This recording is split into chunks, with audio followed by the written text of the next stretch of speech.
Oke, kita melanjutkan ke metode selanjutnya. Sebelum kita memulai ke metode analitis, kita harus tahu dulu bagaimana cara menguraikan vektor. Jadi, sebuah vektor yang membentuk sudut alfa terhadap sumbu X itu dapat diuraikan menjadi dua komponen vektor yang saling tegak lurus, yaitu komponen pada sumbu X dan komponen pada sumbu Y. Nah, sekarang kita analisis dari komponen pada sumbu X. Untuk sumbu X, oke, kita lihat di sini. Untuk sumbu X, di sini komponennya cos alpha sama dengan fx per f. Itu dari mana asalnya? Oke, kalau kalian ingat pada matematika, kalian pernah mengetahui bahwa cos itu adalah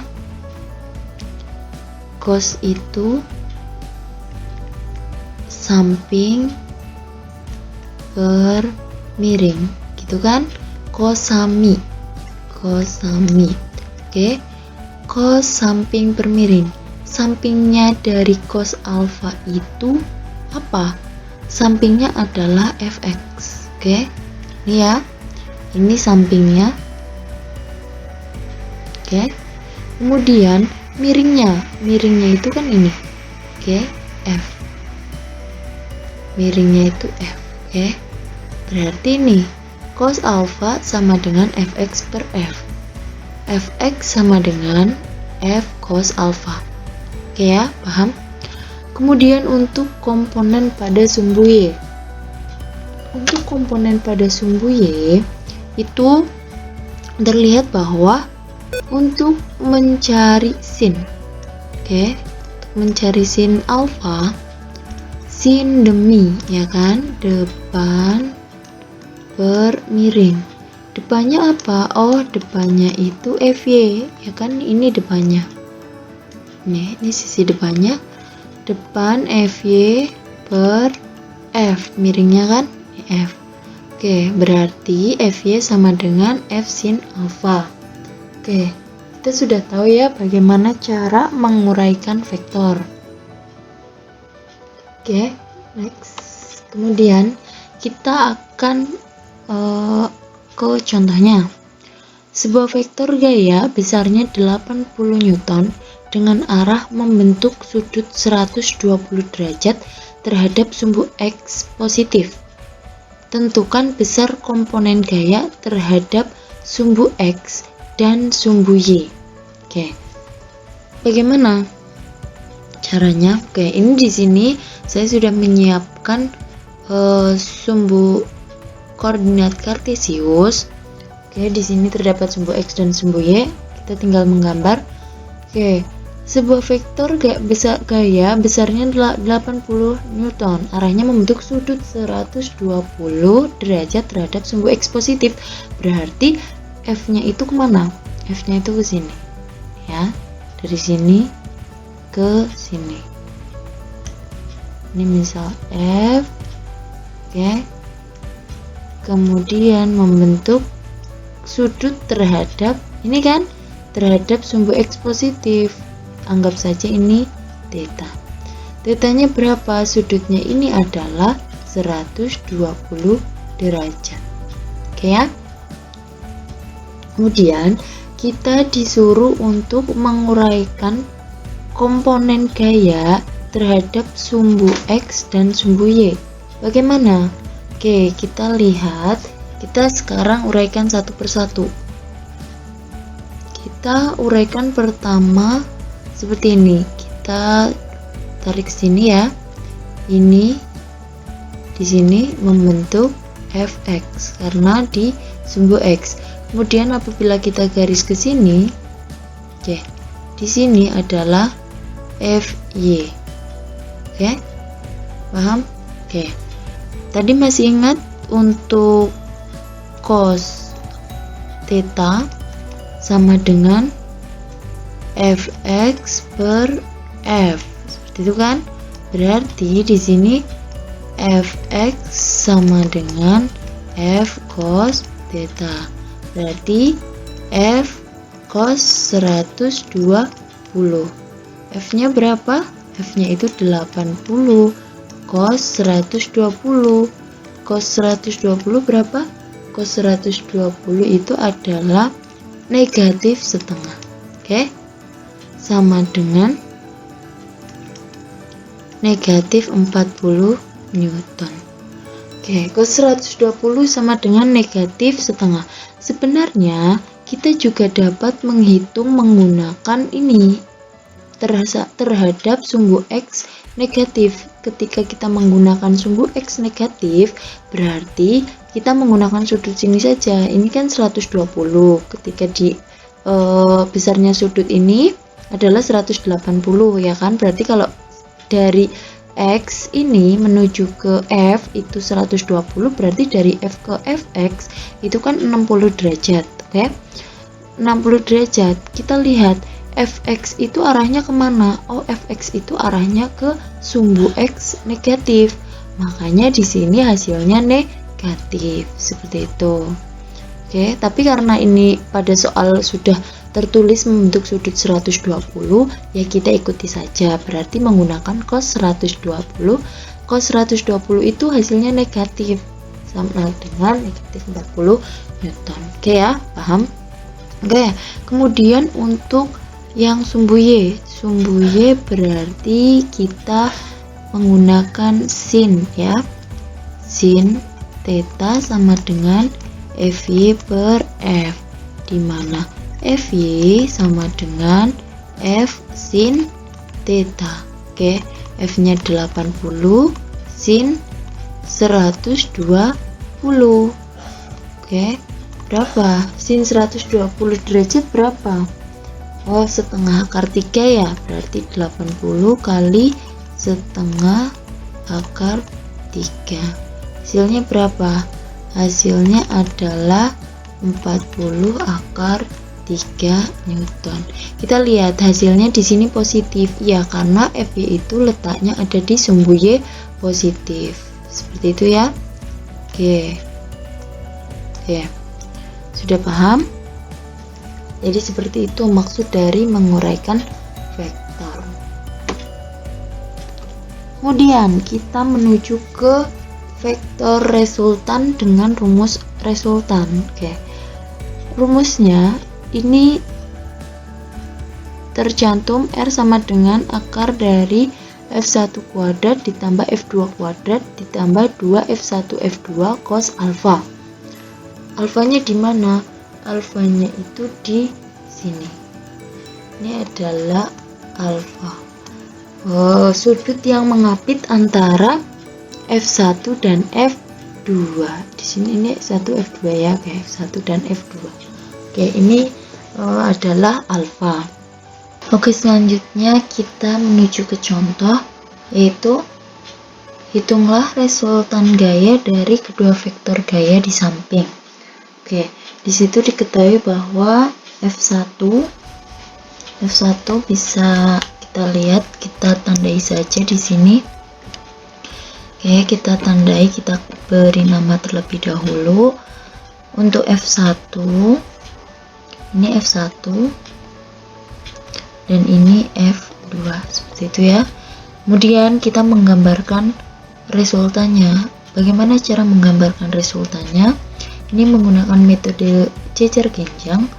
Kita tarik atau kita pindahkan vektor dari F2 di sini, oke, dengan panjang yang sama, dengan panjang dan besar yang sama. Kemudian di sini kita tarik juga dari F1, ini F2 ya. Oke, dari mana resultannya? Ini adalah resultannya ya. Oke, ini resultannya, ini R. Oke, kemudian kita menggunakan rumus dari resultan yang tadi itu adalah ini ya, F1 kuadrat ditambah F2 kuadrat ditambah 2 F1 F2 cos alfa atau cos theta. Oke, kemudian F1 nya berapa? F1 nya adalah 6 kuadrat ditambah 6 kuadrat ditambah 2 kalikan 6 kalikan 6 cos 30. Cos 30 adalah setengah akar 3 ya. Kemudian setelah itu kita hitung 36 ditambah 36 ditambah, ini boleh dicoret ya, berarti 36 akar 3. Kemudian ini 36 nya boleh dikeluarkan, 36 berarti 1 ditambah 1 ditambah akar 3 ya, sama dengan 6 kalikan 2 plus akar 3 itu ya. Oke, ini hasilnya. Jangan lupa beri satuan Newton. Oke, seperti itu. Kira-kira apakah ada yang masih dibingungkan? Ini besar jadi seperti ini ya. Oke, apakah masih dibingungkan? Oke, kita lanjut kalau tidak. Kemudian kita menuju ke metode analisis yang dengan cara komponen vektor. Oke, ini sama dengan cara menguraikan vektor tadi, hanya bedanya di sini resultannya itu dijumlahkan. Pokoknya semua yang ada pada sumbu X, komponen sumbu X itu dijumlahkan. Begitu pula pada komponen sumbu Y. Itu semua yang berada pada sumbu Y dijumlahkan gitu. Vektornya berarti tergantung banyaknya vektor. Oke, ini tadi hanya mengulang ya. Untuk cos theta sama dengan X per R, berarti X sama dengan R cos theta. Kemudian sin theta sama dengan Y per R, untuk Y sama dengan R sin theta. Dan kemudian resultannya atau R kecil ya, bisa di sini akar dari sigma X kuadrat ditambah sigma Y kuadrat. Oke. Nah, kita menuju ke contoh. Untuk contohnya, pertama sebuah vektor sebuah benda itu bekerja pada dua buah gaya yang besar dan arahnya masing-masing. Untuk F1 itu 10 Newton membentuk sudut 60 derajat terhadap sumbu X positif. Berarti kita gambarkan di sini membentuk sudut 60 derajat terhadap sumbu X positif. Berarti di sini adalah F1. Oke ya, di sini 60 derajat terhadap sumbu X positif. Kemudian untuk F2 membentuk sudut 120 derajat terhadap sumbu X positif. Berarti di sini maaf, kita ulangi. Di sini 60 derajat untuk sumbu ini untuk F1, kemudian di sini ini adalah F2. Di sini membentuk 120 derajat ya terhadap sumbu X, berarti ini ya, di sini 120 derajat ya. Kemudian tentukan besar dan arah resultan vektor dua macam gaya tersebut. Oke, kita analisis bersama. Oke, langkah yang pertama kita tadi sudah menggambarkan, kita sudah menemukan menggambarkan vektor F1 dan F2.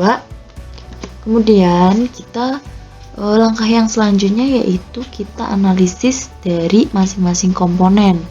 Oke, untuk yang pertama saya sudah menyiapkan tabel di sini. Di sini kita bisa menulis dari atau gaya yang kita cari. Seperti itu. Kemudian di sini tadi kan untuk gaya itu ada F1 dan F2. Untuk F1 di sini ada 10 Newton dan F2 itu ada 4 Newton.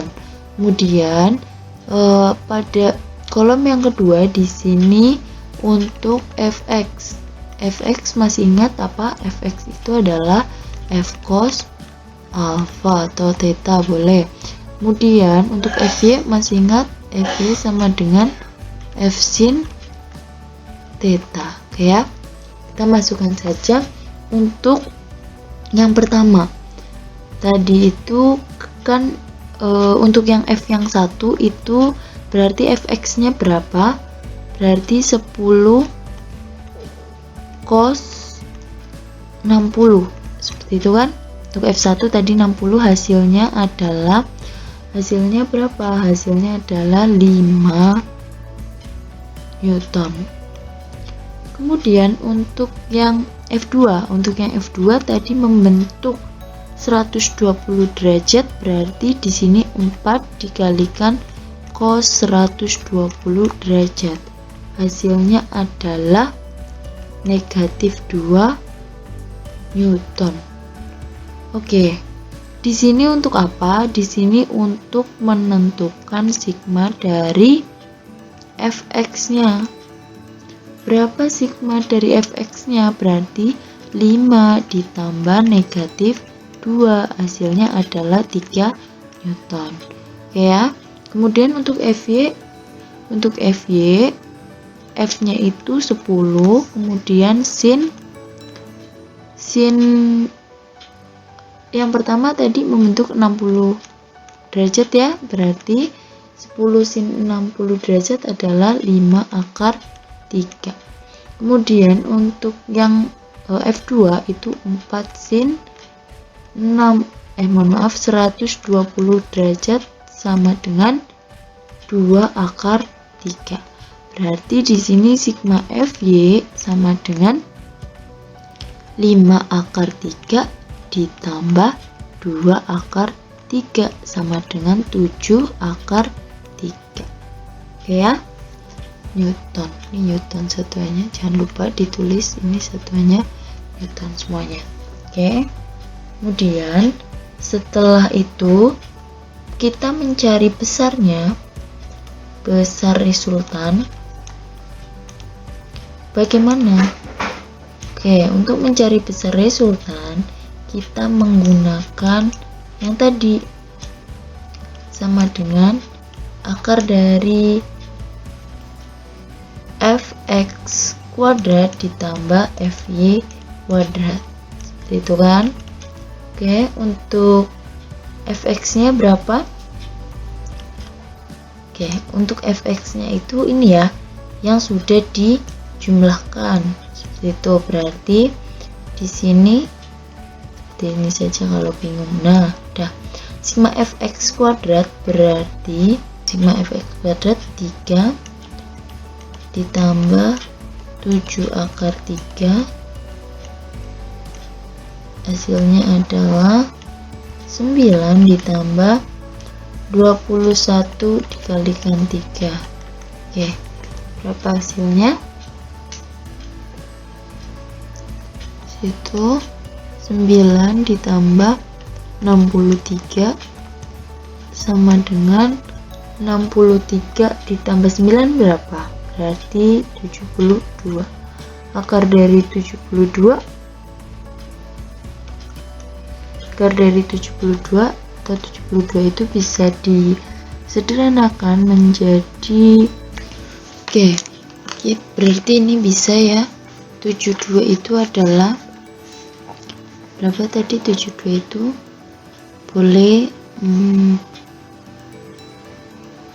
36 ya, 36 dikalikan 2 berarti di sini ada 6 akar 2. Oke, ini hasilnya 6 akar 2 Newton. Oke, kemudian untuk arahnya kita di sini saja ya.